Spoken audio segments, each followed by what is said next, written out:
Private equity as an industry is new, and the goal of these interviews is to examine this growing field and its economic impact on all of us.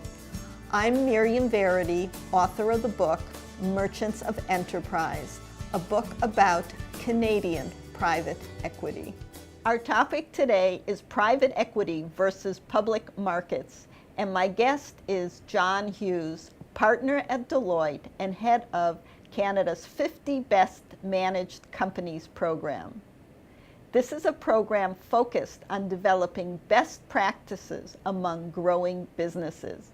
It's an initiative that started here in Canada and is now spreading worldwide. The 50 Best is like the Oscars for entrepreneurs. Welcome, John. Thanks, Miriam. So, John, is that an accurate description of your program? Absolutely. Best Managed has been around, as you pointed out, 20 years. We like to think of it as the Oscars. There's lots of business programs out there. The unique aspect of our program is, it's about the entire organization. Covers strategy, covers what companies are good at, how they use technology, most importantly, how they treat people, keep people, and find people. And that's when you look at any business, and we're going to talk about private equity in a second, it all comes back to the people and relationships in those businesses. So I think that's a terrific way to describe it. Okay, now you've been head of the 50 Best for 19 years, is that right? I've been involved in 19 years. I've led it at Deloitte since 2002, but it's been a tremendous program. Having said that, we have hundreds of people who are involved in the program at Deloitte and across the country. So while I might have the privilege of leading, we have a huge team behind us that helps out. So you've seen a lot of changes in 19 years. What changes have you seen when it comes to private equity versus public markets? Well, our program, as you know, is designed to attract private companies, but we still continue to talk about private equity and public markets. 20 years ago, however, you wouldn't have had a private equity discussion. That was really reserved for wealthy individuals and families and institutional money that hadn't made its way kind of into the private realm. If you look at the program today, 20 years later, what's really changed is the access to that pool of capital. And we'll talk some more about some of the, the objectives of owners who want to sell their business and so on. But private equity, we've opened the program up for private equity companies this year. It will be a significant change, but it'll allow us to build our community and get more people involved in the program. Okay, so let me see if I understand that. What you're saying is that private equity is now replacing public markets as the first choice of entrepreneurs selling their businesses. Is that right? Every entrepreneur, larger businesses. Yeah, and I understand the point. Many entrepreneurs do see that as their option. Some will prefer the public markets, but it all comes back to what are they trying to achieve. Right. What we have found, though, is private equity provides capital for the company to grow. It's a little bit easier to do a transaction because you're not going public. And in fact, what many entrepreneurs now are looking for is not just the capital from a private equity firm, but also the relationships and network that that company has that can help them grow.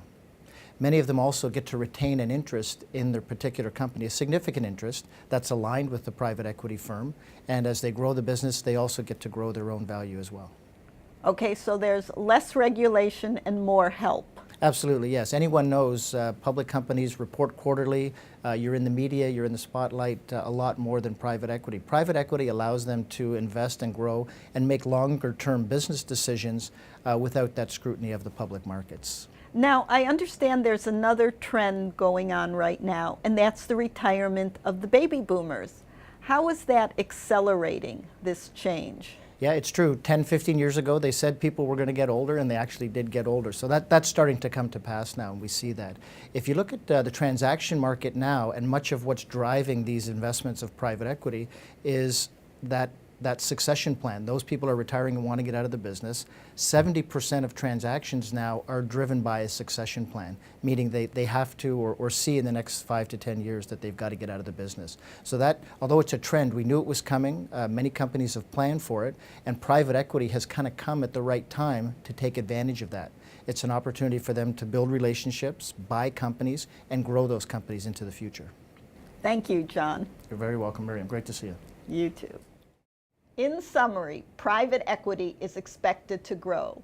The baby boom generation, which is my generation, is reaching retirement age, and therefore the number of larger businesses offered for sale is expected to increase dramatically. What's new is that private equity is replacing public markets as the first choice of entrepreneurs selling larger businesses.